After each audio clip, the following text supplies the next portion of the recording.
Sandi Sara jayalah salam monyong. Hai teman-teman semua, apa kabar? Semoga dalam keadaan baik-baik saja ya. Perkenalkan, nama saya Mahira Azani dari SDN 9 Padang Sibusuk. Berhembus angin dari utara menuju ke selatan, sambutlah salam dari saya walaupun tidak berjabat tangan. Assalamualaikum warahmatullahi wabarakatuh.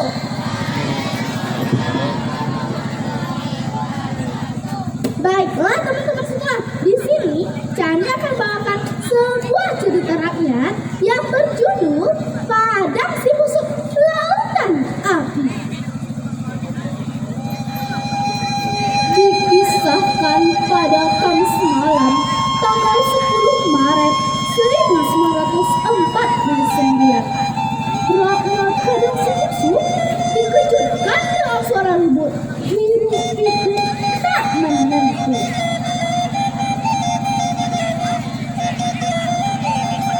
Cepetlah, ijo, masuk ke dalam itu. Kacanglah, selamatkan diri kalian. Seru kepala kampung memerintahkan seluruh rakyat untuk mengungsi ke arah selatan. Dan rumah harus dikosongkan sebelum matahari terbit.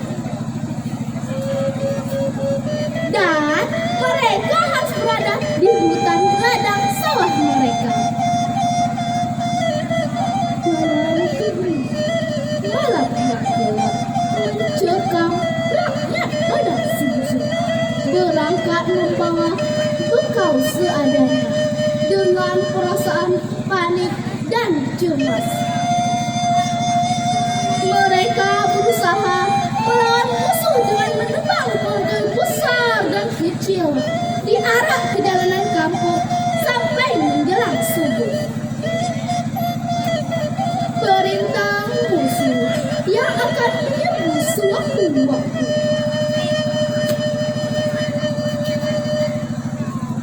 Pada Jumat pagi, tanggal 11 Maret 1949, tentara Belanda menyerang dari arah Sawah Lunto dengan kekuatan besar yang diiringi pesawat tempur. Dan pertempuran pun terjadi dari arah Kubitan. Serang! Dengar!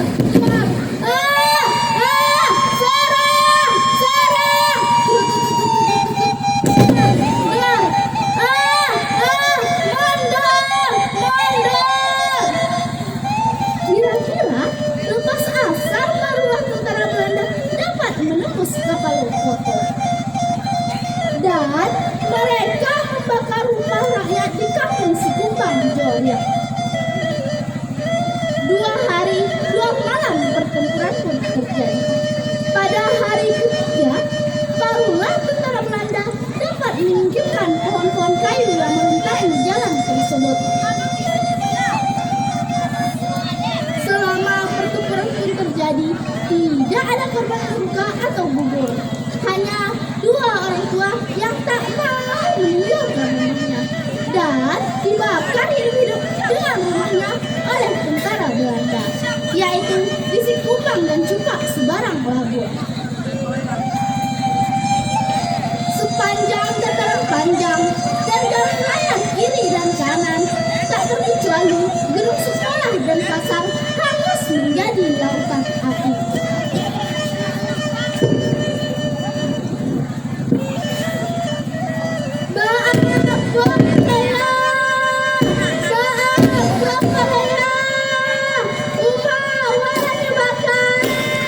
Di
Singkat cerita, itulah sebabnya kini tak ada lagi rumah gadang zaman Saiswa berdiri tegak di tepi jalan lintas Sumatera, Nagari Padang Sumsum, Kecamatan Kupitan.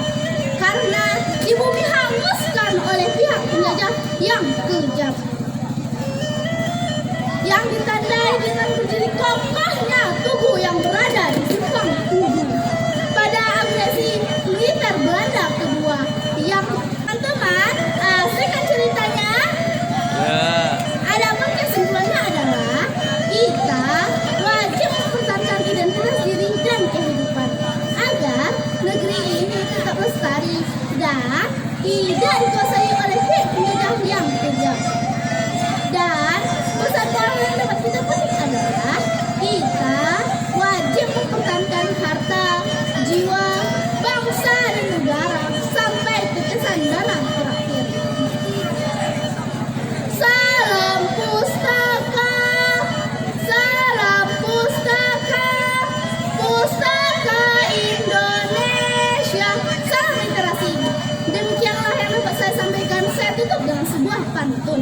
Putih-putih bunga melati, harum wangi di pagi hari. Cerita saya cukup di sini. Kalau rindu harap hubungi. Wabillahi